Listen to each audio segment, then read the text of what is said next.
আর আপনাদেরকে একটা সতর্ক বার্তা দিতে চাই মেইনলি। আসসালামু আলাইকুম এভরিওয়ান, আশা করি সবাই ভালো আছেন। আর আজকের ভিডিওটা করার উদ্দেশ্য হইলো ছোট্ট একটা আপডেট দেওয়ার জন্য আমি চলে আসলাম। যেটা হইলো আমার 1 মাস হয়ে গেছে আমার অ্যাক্সিডেন্টের, কিন্তু কেউ জানে না, আমার শুধুমাত্র কয়েকটা ক্লোজ ফ্রেন্ড বাদে একজনও জানে না। অনেকে আমাকে খুঁজতেছিল, কেউ রেস দেওয়ার জন্য খুঁজে, কেউ আড্ডা দেওয়ার জন্য খুঁজে, আমার ভার্সিটিতে আমাকে খুঁজে, কিন্তু কোথাও কোনো হদিস নাই আমার। আমি সবাইকে অনেক কথাই বলছি, কেউ জানে আমি উত্তরাতে, আবার কেউ জানে আমি পঞ্চগড়, কেউ জানে সিরাজগঞ্জে, আর কেউ জানে আমি কক্সবাজারে। কিন্তু আসলে আমি ঢাকায় আছি, ঢাকায় নিজের বাসার মধ্যেই আছি। আসলে হাইড করার একটা রিজন আছে, যে যারাই শুনবে যে আমি অ্যাক্সিডেন্ট করছি তারাই অনেক বেশি খুশি হবে।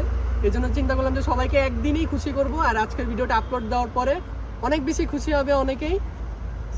এখন আসি আমার অ্যাক্সিডেন্টের পরে আমার কি কি ক্ষতি হইলো। আমার ক্ষতির আগে বাইক দেখাই, যে বাইকের মোটামুটি কিছুই হয়নি, জাস্ট কয়েকটা স্ক্র্যাচ করছে। আমার আরসি